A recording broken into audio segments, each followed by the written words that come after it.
Tasked with the job of kind of framing this for you in 2 minutes.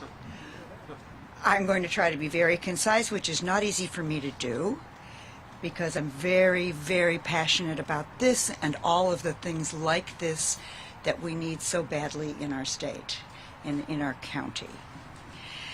So I'm going to give you a little bit of history on it. A few years ago, I got a phone call from somebody who's standing behind me, who said, we have identified this gap in service and we really would like to build this facility to fill that gap. And the gap is, we need some place where we can take somebody 24 hours a day, where there is no barrier. If they're drunk, you let them in. If they have mental illness, you let them in. If they have a Rottweiler, you let them in. If they have a cat, you let them in. I drew the line at snakes. But that's what we need, and we need that 24 hours a day. And I said to the person who shall remain nameless until the very end, we need to have an FQHC available. We need a healthcare clinic on site so we can take care of everything that is needed at the same time. So I called my good friend Dr. Lisa Abadishu with LA Christian because they have partnered with us in other projects. So I knew that was an organization I could really count on. And she's here today if somebody wants to talk to her afterward. So we have developed this partnership. So while Exodus is the operator here and we're in charge of the whole McGilla, the governor just asking a question, who's going to take care of the landscaping? Exodus. Who's going to take care of the air conditioning? Exodus. But that's fine because there's nothing more important than this project. It fills an enormous gap that we need so badly, and I can't wait to get it open. We're going to have 176 beds here. We're going to service everybody until we can find a place for them to go. This is not their forever home, but this is a home that is available to them immediately, whenever. This is a diversion from jail. This is a diversion from a hospital, from an emergency department. And our staff will keep working with these people until we find a more permanent facility for them. They don't have to leave at 6 o'clock in the morning. They're going to be here. And it's a beautiful facility. I look so forward to having it open. And Supervisor Mitchell has been very supportive of this, and I'd like to introduce her to have a few comments because I probably took more than 2 minutes, but I've got a lot more to say, but I won't. Thank you. Supervisor Mitchell. Thank you very much. Thank you. So good morning and welcome to South Los. West Athens, to be specific. It's a pleasure to be here, and as the governor knows, while I may be new to the county, I am certainly not new to this community or new to the game. And I will define the game as when government and community-based organizations form an alliance. I believe powerful, magical, important things can happen. So that's why I'm really pleased to be here. You know, this investment allows us to better serve our fellow Angelenos and Californians experiencing homelessness and health crises that urgently need housing and care. And it's the combination of those two things that this model is really going to bring to bear. We are pleased that the governor is here and Dr. Sacramento Galley is here. That's our inside joke. And I really want to say publicly that I need you to expect a robust application from LA County so we can build other programs like Safe Landings across the county, a county that is desperately in need. I love the name because it connotes what's going to happen here. Safe Landings is unlike any other effort in our county, and then it will truly be a no wrong door approach, because if you're in crisis, the last thing you want is a bureaucratic-oriented response. Oh, you have this need? No, that's not us. You have to go there. Oh, it's 7 o'clock at night on a Sunday. You have to wait till Monday morning when they open at 9 o'clock. That is not what this model is going to be about, because it is truly acknowledging the true needs of the community. Again, as was already stated, diagnoses will not be a limitation. There will be a no wrong door entry point. That's what makes this what we believe is a national model, and hopefully a model that will be replicated. We look forward to working with our partners at the state to, again, creatively find ways to make sure we cover ongoing operating costs, but to really use Safe Landings, West Athens, as a pilot and an example that we can really launch and spread our wings to make sure that every Angelino across this entire county has the experience of a safe landing when they need it. I mentioned Dr. Sacramento Galley. It gives me great pleasure to bring forward the State Secretary of Health and Human Services, Dr. Mark Galley.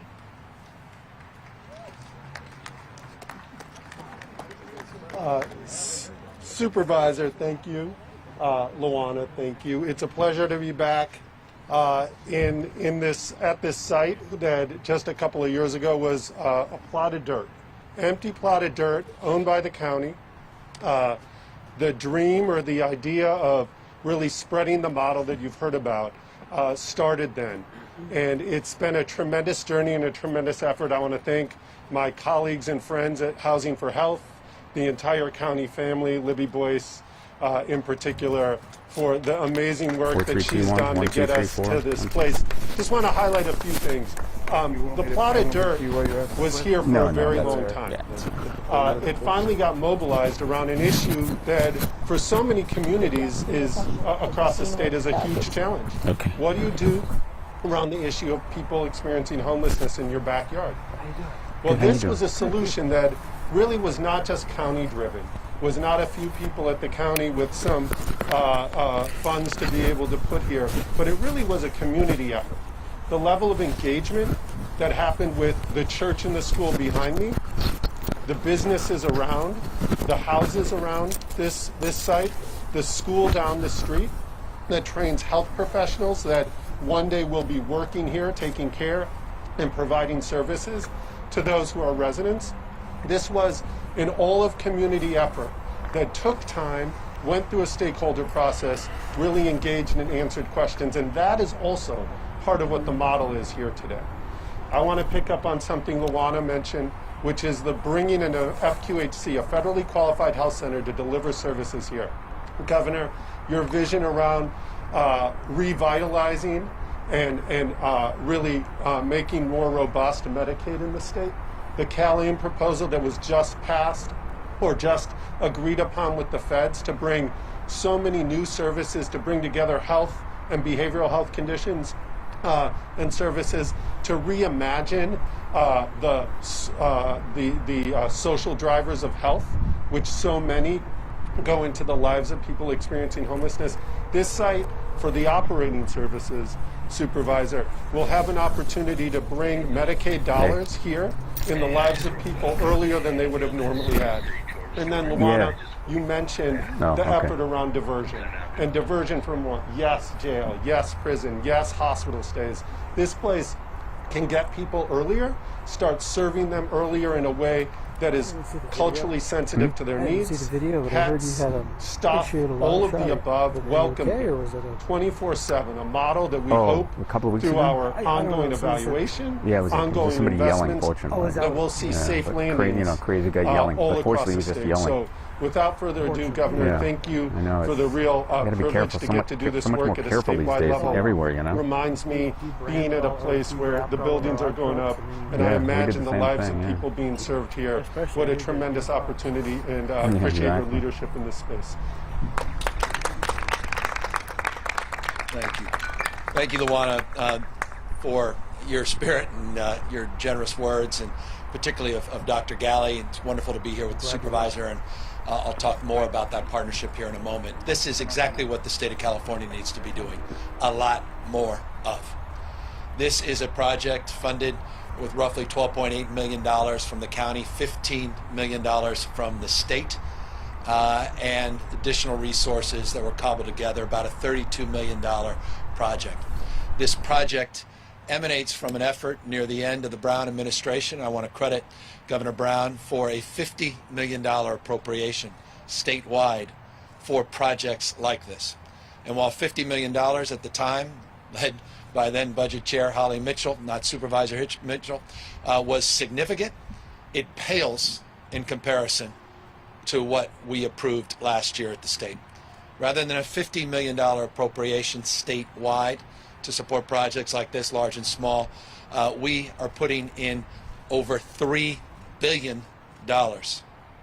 to rebuild the largest infusion, largest infrastructure investment in California's history, to rebuild our behavioral health system, to invest in infrastructure, invest in the human capital and programming like Exodus and others, to get serious about the issue of mental health, to get serious about those that are self-medicating with drug or alcohol addictions that are out there on the streets and sidewalks, to get serious about addressing so many of the issues and behaviors that universally we are frustrated, many of us angry about. And so we're here specifically as a proof point of the kind of work that we demonstrably want to advance at a scale, again, that has never been advanced in California's history. Today specifically, we are taking of that $3 billion that was just approved by the legislature. Within now a matter of months, we are announcing $1.1 billion today in what we refer to as a NOFA, which is nothing more than a notice of fund availability for cities, counties, for private nonprofit, as well as tribal entities to take advantage of. These are partnerships that we are expecting to move forward expeditiously. And I want to be specific about that. We're not talking about 10 years. We're not talking about even 5 years. There is a specific launch date. We want these to be what we refer to as launch ready by 2024. So we want projects that have been in the works. We want these dollars to be catalytic to get these projects moving forward. And we want to see people off the streets and into programming like this and back up on their feet and living lives out loud. And so that's the purpose of today's announcement. The most significant $3 billion investment in behavioral health, infrastructure, housing, and supportive services. A commitment to build on the success of programs that are well established here in the state, Exodus being demonstrably one of them, and to continue our partnerships with cities and counties and others, to continue to leverage resources, but to advance a resourceful mindset to go and address the issues out on our streets and sidewalks. I'll close just by amplifying what was said, because this is incredibly important, and the supervisor understands this as well or better than anybody else. One of the great struggles and frustrations we all have, as a former mayor, I can attest to this, is meeting people where they are. So many, this entire system, homeless and behavioral health system, was designed respectfully for a world that no longer exists. We treat in silos. We built a system in silos where we're treating people's substance abuse issues, but we're not treating their physical or mental health needs. We're treating their physical or mental health needs without addressing socioeconomic needs. We have silos, and we send you one program here, and then we refer you to another program there. We assume you have transportation. We assume you can navigate the forms. We assume you even understand where there is. That system, by definition, has failed us. We can't continue to invest in that system any longer. We have to reimagine that system. We talk about whole person care. That's what we mean. It's that integration of physical and brain health with the issues associated with myriad of other challenges. And we bring that all together. No barriers. And what makes this special, what makes this unique in the nation, is there are quite literally no barriers, 24/7. If you have a dog or a cat, so many people on the streets say, you know what, no, I'm good. And we then design in our minds that people are service resistant because, well, they say they're fine. And then you find out, wait, they're not fine. It's that we don't have a system that's designed to support their dog. Or they're a couple. And you know what, with respect, it's a single adult facility. And so you can't have couples. Or, let's be honest, they're still struggling and still self-medicating. And that's clear and in evidence. And the program requires you to be clean and sober before you come in.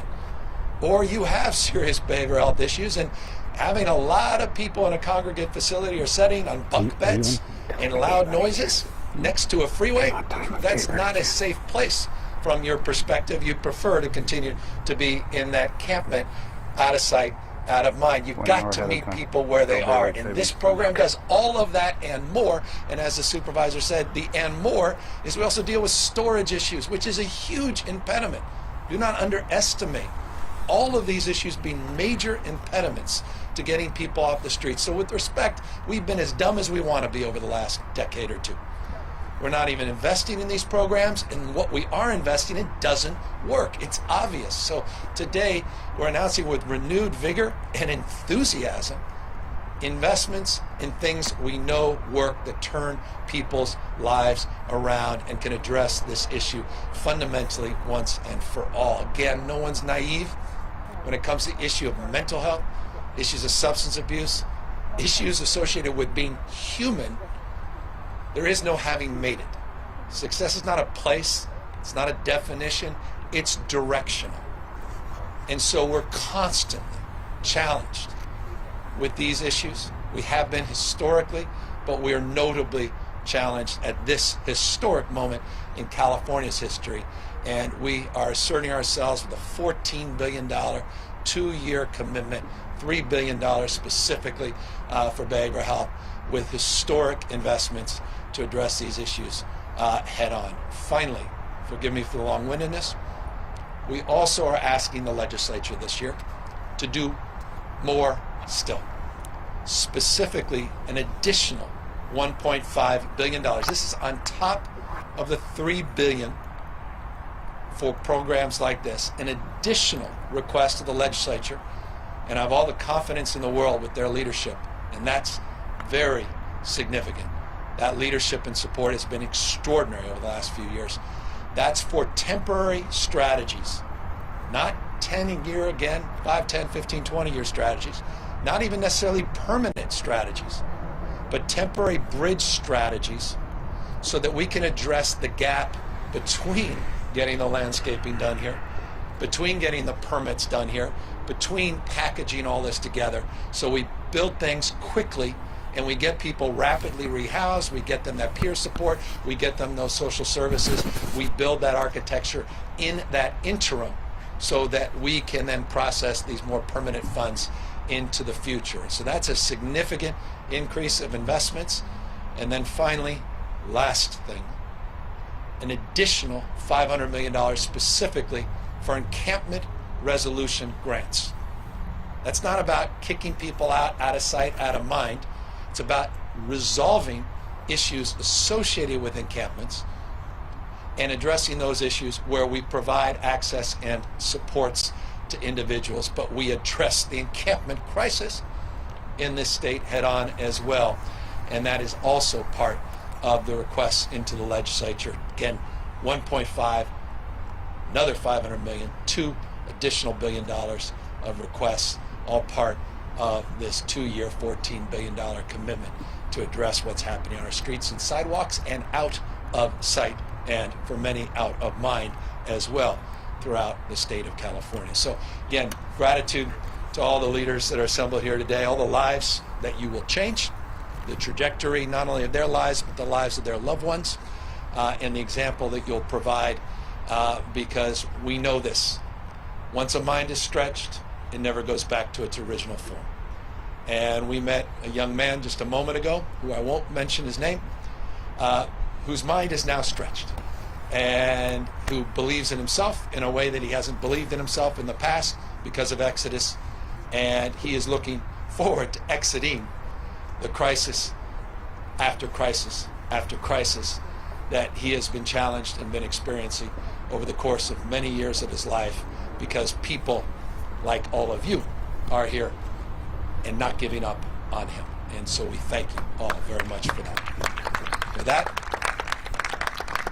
we're happy to take any questions. There are a number of Hi, us. Governor. My name is Donna Littlejohn. I'm with the Southern California News Group. Talk a little bit about the challenge that you're going to face in finding property for these kinds of facilities and community opposition that probably will follow.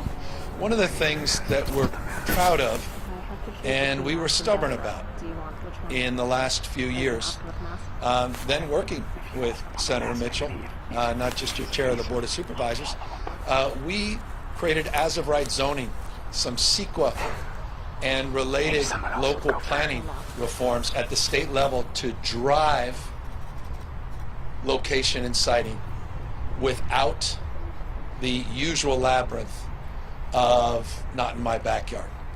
So there are a number of CEQA waivers that we have provided for projects like this that are part and parcel of the funding that we're provided. That's something that has not existed in the past, and that is a huge barrier to getting projects cited, and we are driving that. Now, not everyone's happy with that. I'm going to be honest with you. A lot of folks just want to solve a problem, but they don't want it anywhere near them. But the only way we're going to address this is each and every one of us throughout the state of California takes upon ourselves to take a little bit of responsibility. We'll all do a little bit of our part, and we're doing that in historic ways and record numbers. 58,000 people we got off the streets last year. 58,000. 50,000 through Project Room Key, 8,000 with our permanent housing through Project Home Key. Those Home Key units went up in record time using the tools we provided with those CEQA and land use reforms that were part of the funding. And so that's the answer to the question quite specifically. It's not absolute, but it's substantial in terms of aiding the location and siting of these projects. Good morning, Governor. Claudia Cisneros for Estrella TV.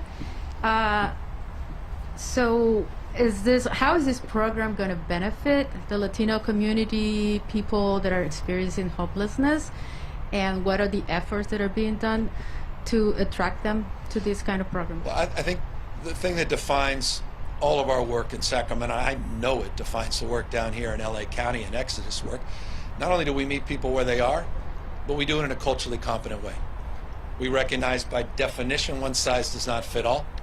And we not only meet people where they are, but with that cultural competency, we make sure we quite literally, not figuratively, speak the language, that we recognize cultures and traditions, we recognize family, we recognize the nuances that define the best of the state, that defines, well, that calls itself the most diverse state in the world's most diverse democracy, California. So specifically, this benefits the Latino community, benefits all of our diverse communities, and fundamentally it's grounded in the notion of equity, it's grounded in the notion of inclusion, and it's grounded, again, with a core construct of competency, again, culturally defined. Governor Craig Figner with KNX here in Los Angeles. I'm told to tell you all most of the last question, so I'm going to do two for. Oh, I'm not. Okay, there's one more after. All right, well, then surprise. We could still do two if you wish. Okay, so first, I wanted, a lot of people couldn't help but notice you weren't wearing a mask last night with other prominent electeds at the game. And my other question is on death row. There's an initiative that you're backing to kind of eliminate it and make it a, quote, positive healing environment for people who are on death row. So your response to both, please. Well, I think premeditated murder is wrong in all its forms and manifestation, including government-sponsored premeditated murder. I don't support the death penalty, never have. I think there's other ways to hold people to account. Life imprisonment without the possibility of parole being foundationally one of them. We're one of the few industrial nations in the world that still sentences its population to death. The voters a number of years ago, I don't know specifically what you're referring to in terms of the question. I'll get to your other question. But the voters a number of years ago upheld the principles of the death penalty, but in so doing are requiring us as a state to make those on death row work and to get them into situations where they actually have to make some contribution. That was enacted by the voters a number of years ago. As a consequence, a number of people over many years have been moving out of death row into general populations throughout the state of California. This has been ongoing, and it now is going to continue. And it then poses the question, what do you do with the old death row if, pursuant to the will of the voters, we are populating people to require work? what do you do with the actual physical facility? And that's something that we're imagining that I think you may be referring to. Yeah. And that's in the budget to create a process where we're making investment in what that might look like and how we can reprogram that space, which is a critical space at San Quentin. And anyone who's been to San Quentin knows two things about it. One, it has our death row. But number two, it's one of the most programmed prisons in CDCR in the entire system. Perhaps it's because it's proximate to the Bay Area, a lot of nonprofits that support rehabilitation. The challenge at San Quentin is there's not a lot of space for rehabilitation. This may provide additional space to increase programming. That's what we want to explore with that appropriation. So those are 2 points on the death penalty. One, I think it's immoral. I think it's wrong. We did a moratorium, but the voters, the state of California, have advanced a principle of requiring that population to do work that they haven't been able to do the current facility, and that's why we're reimagining the future. As it relates to, you're correct, I was very judicious yesterday, very judicious, and you'll see the photo that I did take where Magic was kind enough, generous enough to ask me for a photograph, and in my left hand's the mask, and I took a photo. The rest of the time I wore it, as we all should, not when I had a glass of water or a thing, and I encourage everybody else to do so. And that's it. Hey, Governor, Phil Schuman with Fox 11. I know you probably want to make that the last word on this, but given your history with this issue, should you maybe have reconsidered taking the mask off for the photo, for the image, the message that it might send? I mean, of course. I was trying to be gracious, and I made a mistake. I was trying to be gracious and took the mask off for a brief second. But no, I encourage people to continue to wear them. I want to just say this, because it's important. Today was an important day. Down to 14.5% positivity, which is a very encouraging sign. Remarkable that 14.5% positivity would be considered an encouraging sign. But we are seeing a significant decline in the number of confirmed cases of Omicron. We're seeing a decompression now of the hospitals and ICUs. We're actually seeing a declining number of hospitals and ICUs. And we are working actively, as I think I've previewed to a number of you, on an endemic plan, not a pandemic plan in the state. And I keep previewing it because I'm very enthusiastic about the progress we're making with this draft. In the next couple weeks, we will be releasing that endemic plan of how we live with the virus, how we address and live with the surges, what we've learned, what protocols we encourage to be in place, and how we believe we'll process things moving forward. So working on all of those things, but again, we need to be vigilant, and we need to maintain that vigilance. I did so with that exception, and I look forward to continuing to maintain vigilance in the future. With that, sorry. I believe I'm the last question, Governor. All right. Christiane Cordero from KBC. Going back to the death penalty bit of it, it's been 16 years since California last executed somebody. What kind of difference realistically will this make, and kind of why now? Well, the voters upheld the death penalty, and in so doing, it's interesting. When the voters upheld, I don't think many understood the provision that they supported in that effort. When they affirmed the death penalty, they also affirmed a responsibility for CDCR to actually move that population on death row out and to get them working. And so, again, that's been happening, modest number of people over the course of the last couple of years, and then we've got to now increase. Been a number of inquiries, number of push, and a number of efforts to push this further, and so we're in the process now of pushing that population out of the row, the physical death row, and moving a number of people safely and very thoughtfully, there's a judicious process here, into general population appropriately so that they can conduct work. Again, it goes to the perversion that is the entire thing, and why I think we should eliminate the death penalty, and why I believe that's long overdue. And I'll continue to remind you, there are few industrialized nations on planet Earth that still execute their citizens. And I don't need to tell you this. We know this well. It's just all the evidence is overwhelming in this space that guilt or innocent is secondary to wealth and race. And that's a hell of a thing. The prospect of your ending up on death row has more to do with your wealth and race than it does your guilt or innocence. Think about that for a second. We talk about justice, we preach justice, but as a nation, we don't practice it on death row. Quite the contrary. And so, forgive me for being elevated on this. I am. Gets my blood boiling. And I'm not gonna be responsible for knowingly taking someone's life, particularly when we're doing everything we can to save people's lives.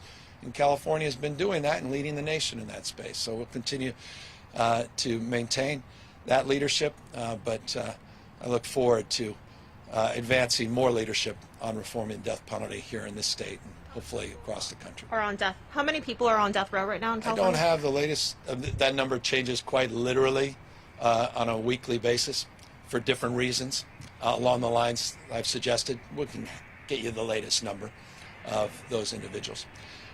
With that, hope you all are back when this is landscaped and all those clients are being served and lives are being saved. Thank you all very, very much for taking time to be here.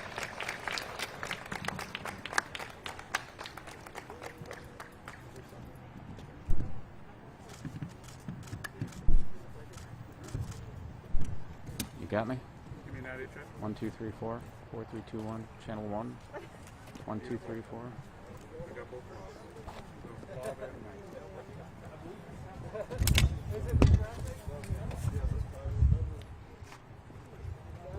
Did they do like a tour of this place at all or no? Full video. It's already in the house. Oh, okay, cool. ABC. And then the only reason, where are you Go on this way. Go on this way. I'll wait. Oh well, yeah. No, I need. Okay, Yeah. let me talk to you real quick. No, go take your picture. I'll wait. No, go take No, your but I picture. do want. Dr. Gallen, have a quick sec. Let me just,